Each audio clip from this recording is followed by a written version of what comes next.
So we have these Bible studies. I hope that you take the opportunity to get involved in a Bible study, and we'll be doing some things here in the fall. They're a little different, but lately we've been having these Bible studies, and I don't know if you know Vic Carbo sits in the back there. Wave, Vic. You were in my sermon the first one. I might as well let everybody know who you are in this one. Vic always said, he says, I like coming to the Bible study because I read the Bible story before, and then I come to the Bible study and I learn what I read. There's a whole other story. and you know what? That's a lot of what's going on and what we see Jesus doing in our story today. Right? There's this revelation. We've been talking about how God reveals himself to us since the beginning of Pentecost. Started with Trinity, right? That we have this God, and he's in these three persons, and yet there's not three gods, there's one God. And it continues today in our story. And so I just want to take a second and go real slowly through what we have going on in our Bible study and how that relates to us. The first, I want to start with the Jews. We have these Jewish elders who happen to be friends with this centurion, and they're going to come to this guy, Jesus, who is supposed to help them. This is crazy making. First of all, the Jewish elders and Jesus have been kind of pulling apart, and now they're starting to come at each other's throats. Because Jesus is telling everybody, hey, you know those Jewish elders? You know those Pharisees, those scribes, those Sadducees, all of the people in power? Yeah, they don't have any power or authority. And so if you are somebody who's in power, you can imagine that means that you don't like the person telling everybody that you shouldn't be in power. So that's exactly what we get. We get all these Jews, the elders, the Pharisees, the scribes, the Sadducees. They all hate Jesus because his whole idea is that they don't need to do what they're doing. So we have this Jewish elder cohort who are coming to the man whom they're supposed to hate, and they're saying, hey, we need your help. Well, that's just crazy making, but it doesn't stop there. There's some more crazy making, because who are they coming for? This centurion. Centurion is a Roman soldier. This is a soldier whose job it is to oversee the people who they have overtaken. This is their oppressor. This is the enemy, the centurion. This is the guy who represents the armed force who is occupying their land. These Jews went to Jesus, a man they hate, for a man that has conquered them that they hate. And that's not it. There's still yet another level going on here, because these Jewish elders have come to Jesus to go and talk to this man that they're supposed to hate, and they're asking Jesus to do something that he should never want to do, which is to go into this Gentile's house and defile himself. To go into a Gentile's house, this Roman's house, would mean that as a Jew, as Jesus, his ritual purity would be defiled. It'd be like if I dropped my phone in a porta potty and I asked you to go get it for me. That's what they're asking Jesus to do. So these people who hate Jesus are going to Jesus about a man that they hate because of a phone that they dropped. This is crazy stuff. This shouldn't happen. This entire story is just all kinds of wrong. And so when we hear it, I think this stuff just kind of happens in our head, and we say, oh, okay, Jesus, he's going to go heal somebody. No, man, this story is whack. This story is all kinds of wrong. And when Jesus says, okay, and he takes off to go do it, it should just be unbelievable. The Jewish elders shouldn't have recognized that Jesus would have been able to do this. Wouldn't have thought that he would go and do it. Jesus did it. And in fact, the centurion's the only one who seems to recognize that there's anything weird going on, because he sends his guys out and he says, no, don't even come inside my house. I wouldn't want you to go fishing for my phone there. Here's a pole. Just go ahead and use it here. And this breaks the mold. This Jesus breaks the mold. And the reason it breaks the mold is because that's who Jesus is, isn't he? He's the guy who breaks the mold. Jesus says you can't just pretend to break the mold. You can't just say, I'm going to break the mold. If you're going to break the mold, you actually have to go and break the mold. And the mold that Jesus broke was, what does love mean? What does it look like to be one who loves? And this story, as crazy as it is not the one that Jesus used to show us love. That was the cross, the craziest of all the stories, where Jesus died and come back to the grave. This is just one of those many stories where Jesus breaks the mold. And so in this mold breaking, there's two things that are happening. And I want you to ask yourself, where are you on this spectrum? Where are you in this story? Who are you in this story? Because there's two things. The first is there's this asking for help. These Jewish elders, they come to Jesus and they ask him for help. Think about what it had to happen and those men, those elders' minds, for them to decide that they were going to go to their enemy to seek help. What has to happen? What kind of thought process has to happen before they have finally come to the place where they say, I give up. We can't do anything. We're going to have to go and we're going to have to submit to this man, and we don't know what he's going to ask of us. I mean, if Jesus had asked them to do something, they probably would have agreed to do it. He didn't ask anything, did he, though? He just said, okay, let's go. And they went. And then there's the other side is the going.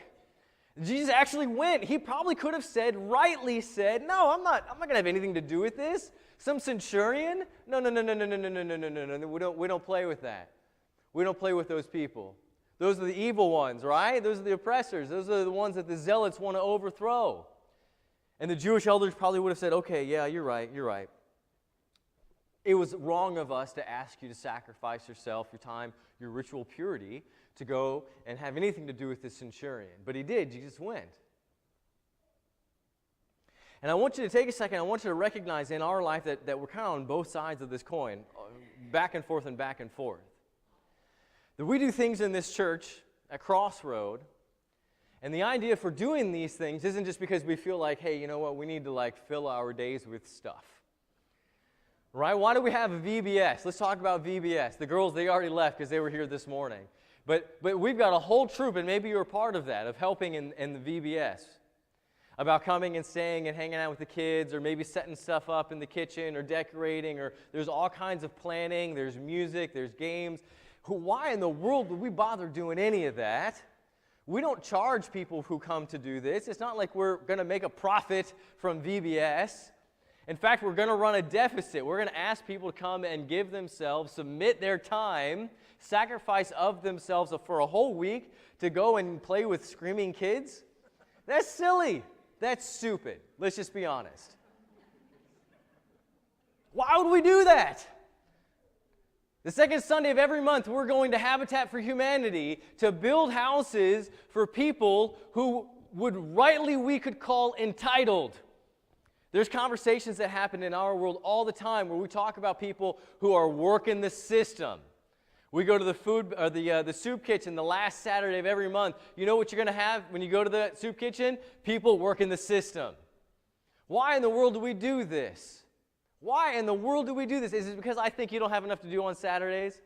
Is that what it is? Pastor Ryan doesn't want me to watch football or golf or sleep in. No, it has nothing to do with that. It's because in the going, in the actual process of putting yourself out, that's where we encounter God. You can't encounter God in any other way than to put yourself out. I want you all to put your hands up in the air right now. Everybody put your hand up in the air. Okay, good. Everybody whose hand's in the air, that you all have something better you could be doing right now. You see how I asked you to put your hand up first? Oh, there it is. Because let's be honest, there's something that we all could fill our days with.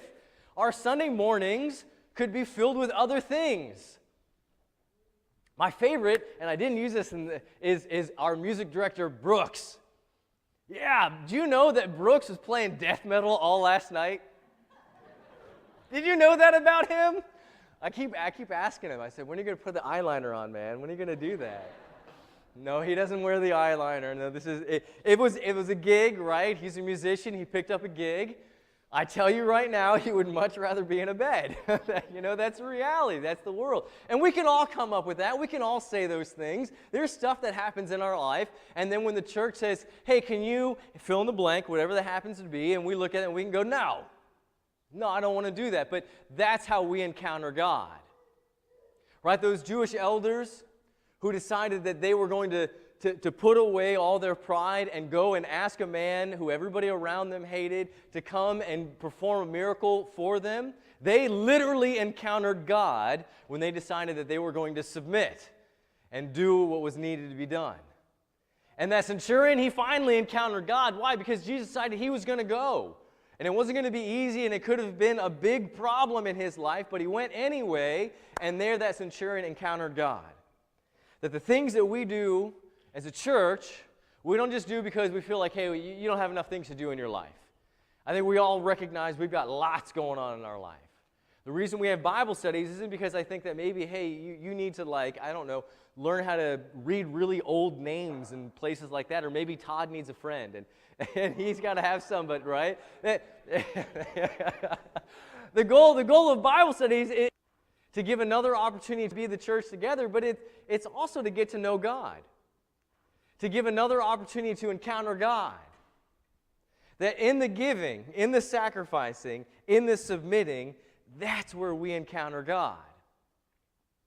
And so when you ask yourself, do I need healing? Can I submit to God? That's another place where you can encounter God, where you have to be honest with yourself. And you have to say, you know what, in my life, Jesus, you know what it is? I'm selfish. I don't want to give of myself. I don't want to give of my time. Lord, you know what it is? I'm judgmental. I see somebody and I look at them and I say, aha, I know exactly who you are from their externals. You say, Lord, I can't handle this one over here. I don't want to touch those people. I don't want to deal with that. I'm afraid of them. I'm scared of them. They hurt me down to my core, and I don't want to have anything to do with them. It's better that they're over there and I'm over here.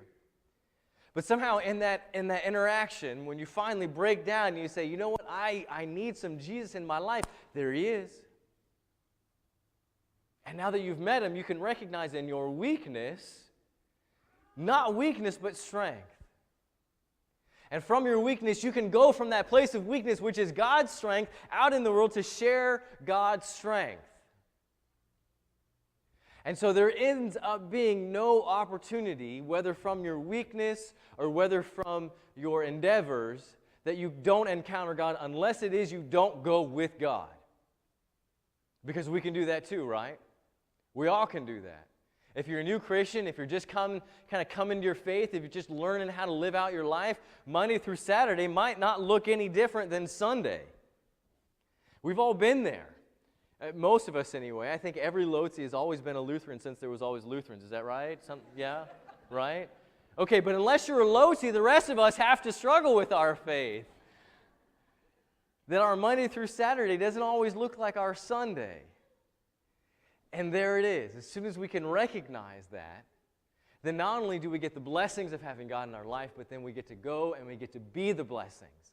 And when we get to be the blessings, that's where we encounter God. That's where we encounter God. That's where we get to bring God. That's where we get to move mountains. So those Jewish elders, they didn't know what they were in for when they went to Jesus, but what they recognized was they were going to be the hand of God. Despite all of the things, all their shortcomings, all the ways in which they didn't want to have anything to do with Jesus, they ended up becoming the very instruments for his good. And no matter where you think you are on that scale of saint to sinner, you can be for God's good. And as soon as you recognize that you can be for God's good, you are for God's good. And then you receive God's good. And then we all just benefit.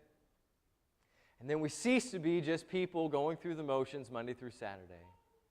We become the Christians that God has sent us out to be. Thanks be to God.